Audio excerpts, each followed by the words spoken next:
Continuamos hoy, amigo oyente, nuestro recorrido por el libro de Levítico. En nuestro programa anterior tocamos brevemente en el último aspecto que estamos considerando en nuestro estudio del capítulo 15 de este libro de Levítico. Este aspecto es la repugnancia de los flujos y los reglamentos para ellos. Así es que vamos a leer hoy una vez más los versículos 31 al 33 del capítulo 15. Así apartaréis de sus impurezas a los hijos de Israel, a fin de que no mueran por sus impurezas, por haber contaminado mi tabernáculo que está entre ellos.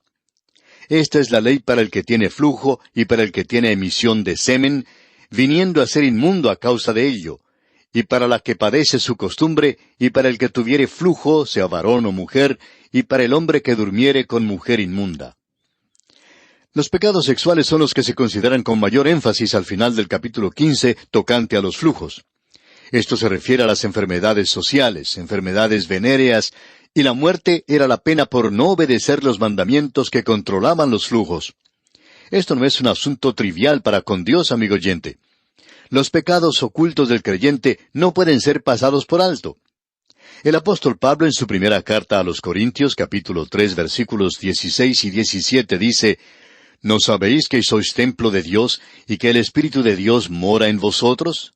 Si alguno destruyere el templo de Dios, Dios le destruirá a él, porque el templo de Dios, el cual sois vosotros, santo es.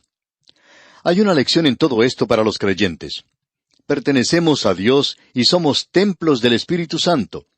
El abuso de ese templo puede ser un pecado de muerte.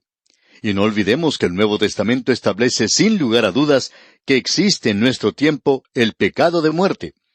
Dice el apóstol Juan en su primera carta, capítulo 15, versículo 16, «Si alguno viere a su hermano cometer pecado que no sea de muerte, pedirá, y Dios le dará vida». Esto es para los que cometen pecado que no sea de muerte. Hay pecado de muerte, por el cual yo no digo que se pida. Es posible que un creyente cometa un pecado por el cual Dios lo lleve hasta su presencia. En tales casos, dice la Biblia que no vale la pena orar por tal persona porque Dios se lo va a llevar. Pero ¿cómo puede saber uno lo que es ese pecado? En realidad, tenemos que admitir que no lo sabemos. Pero debemos recordar que Dios trata a los suyos con juicio cuando es necesario. Ahora, eso no significa que todos los que mueren son llevados bajo juicio. Sin embargo, existe el pecado de muerte. Dios lleva a sus hijos cuando continúan siendo desobedientes. La desobediencia puede caer en esta esfera de los pecados secretos.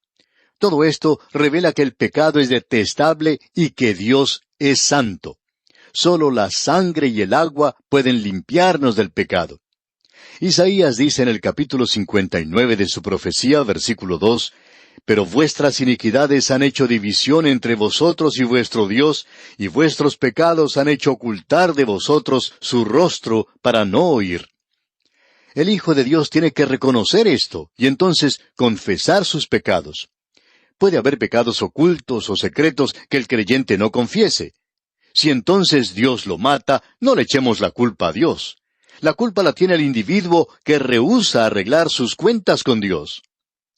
Una madre bien puede amonestarle a su niño a que no pelee con el muchacho de al lado. Le dice que si no pueden jugar sin pelear, tiene que venir adentro. Ella puede darle esta amonestación muchas veces, pero al fin ella sale y agarra a su precioso Jaimito y lo trae a su casa. Jaimito dice: «Pero mamita, yo no quiero quedarme adentro». Pero en la casa se queda. No quiere quedarse adentro, pero tampoco quiere obedecer. Amigo oyente, Dios gobierna con rigor y exactitud. A veces uno de sus hijos sigue pecando y comete un pecado de muerte. El padre simplemente se lo lleva a su casa y no lo deja más en el mundo. Vivimos en una edad en que el hombre se ha enloquecido en cuanto al sexo. Los pecados sexuales son desenfrenados y las enfermedades venéreas, como ya lo hemos dicho, se han constituido en una verdadera epidemia. Cuán apropiadas son las lecciones que tenemos aquí en este capítulo. Pero me alegro de poder terminar este capítulo porque ha sido una descripción tan fea. Sin embargo, es la descripción fiel y verdadera de la familia humana. Y nosotros, amigo oyente, usted y yo, formamos todos parte de aquella familia. Llegamos ahora al capítulo 16, y es como si saliéramos de las tinieblas a la luz. Hemos salido aquí de un túnel en el capítulo 15 y entramos ahora al sol resplandeciente del mediodía en el capítulo 16. El tema central de este capítulo es el gran día de la expiación, día conocido aún hoy en día por la religión judía como Yom Kippur. Este capítulo contiene algunas de las lecciones espirituales más grandes para nosotros. Los temas abordados hasta aquí en Levítico han sido las ofrendas, los sacerdotes y el pecado. Pero ninguno de estos capítulos ha abordado final ni completamente el problema del pecado. Llegamos ahora sí a un capítulo que abordará el tema del pecado en una forma más completa que cualquiera de los demás. Por lo menos es el que señala en una forma más específica y adecuada la obra de Cristo en la redención. Es una sombra profética de su obra redentora. El apóstol Pablo dice en su carta a los Colosenses, capítulo 2, versículos 16 y 17, «Por tanto, nadie os juzgue en comida o en bebida, o en cuanto a días de fiesta, luna nueva, o días de reposo, todo lo cual es sombra de lo que ha de venir, pero el cuerpo es de Cristo». Una sombra es un cuadro. Aunque un cuadro no es un buen sustituto de la cosa real o de la persona real, sirve para señalar la realidad. Hace años un señor de apellido Hengstenberg comentó, «La elucidación de la doctrina de los tipos o símbolos, ahora abandonada por completo, es un problema importante para los teólogos futuros». El cuadro tipo de este gran día de la expiación merece nuestro estudio esmerado. El Dr. Kellogg declara el significado del gran día de la expiación de esta manera. Fue quizá la ceremonia más importante y que más caracterizó toda la legislación mosaica. Los rabinos designaron al día de la expiación con una sola palabra, Yoma, o sea, el día. Y era en este día cuando el pecado era tratado en la manera más adecuada que en cualquiera otra ceremonia del sistema mosaico. Note usted en el versículo 16 que dice, «de sus rebeliones y de todos sus pecados». Es un tipo del Mesías que vendría después para expiar todos sus pecados. Luego en el versículo 22 de Levítico 16 leemos, «Y aquel macho cabrío llevará sobre sí todas las iniquidades». Y un versículo antes, el versículo 21, dice, «y confesará sobre él todas las iniquidades de los hijos de Israel». Son especialmente notables las expresiones todas sus rebeliones, todas sus iniquidades, todos sus pecados. Esto era lo mejor que la ley podía ofrecer hasta cuando Cristo mismo viniera. Las instrucciones y restricciones de este día fueron el resultado del incidente histórico que estudiamos en el capítulo 10 de Levítico, de la rebelión y la desobediencia de Nadab y Abiú, los hijos de Aarón, quienes entraron sin autorización en el lugar santísimo y fueron muertos inmediatamente por el juicio directo de Dios. Algunos escritores inclusive tratan juntos esos dos capítulos, los capítulos 10 y el 16. El día de la expiación era celebrado en el mes séptimo a los 10 días del mes. Estos números 7 y 10 tienen un significado especial en la mayor parte de las Escrituras. El séptimo mes es el mes sabático y denota reposo y un cese del trabajo. Seguramente no es impropio que este mes fuera escogido para manifestar el reposo dado por la redención que tenemos en Cristo. El escritor a los Hebreos en el capítulo 4 de su carta, versículo 10, dice, «Porque el que ha entrado en su reposo, también ha reposado de sus obras, como Dios de las suyas». Ahora 10 es otro número sobresaliente en las Escrituras y parece dar la idea de aquello que expresa la perfecta y completa voluntad de Dios. Hubo los 10 mandamientos.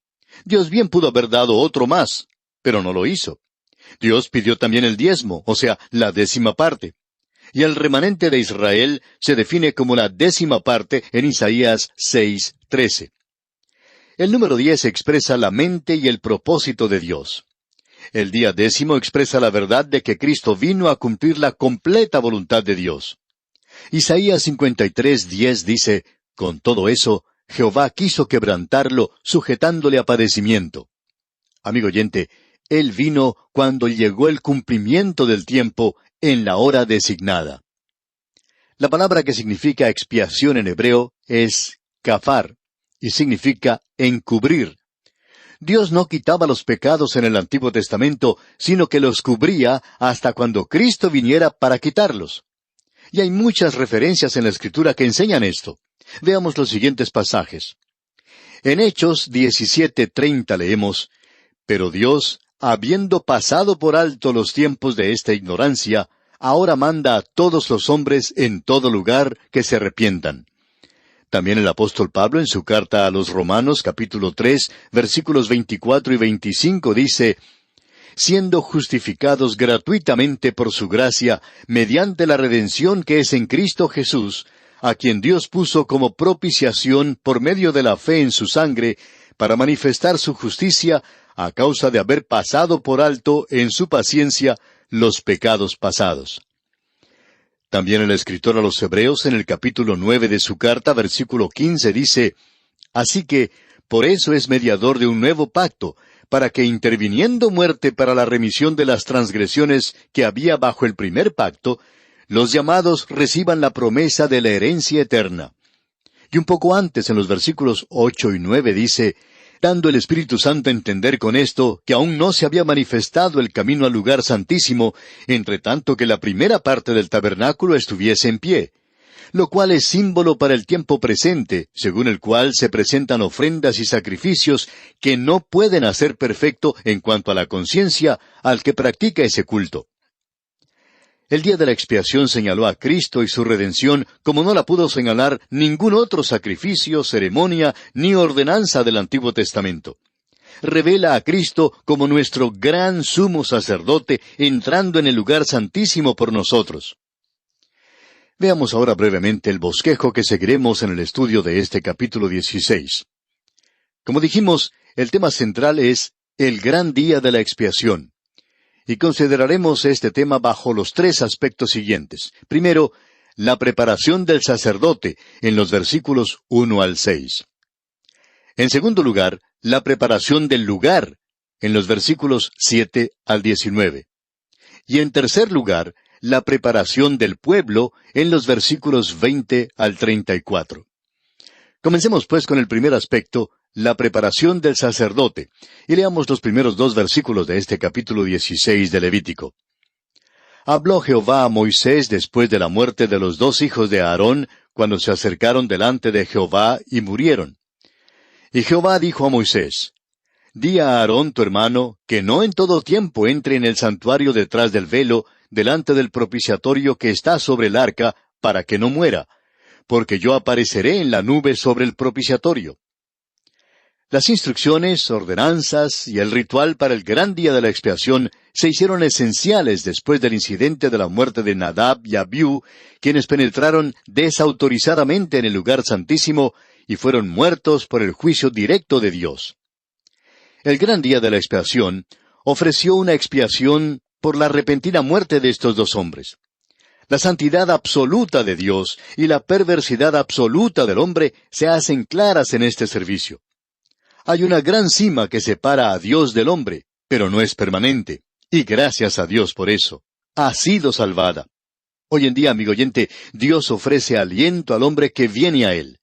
Pero usted, amigo oyente, tiene que venir por el camino que Dios ha trazado. Cuando viene así, puede entonces venir con libertad.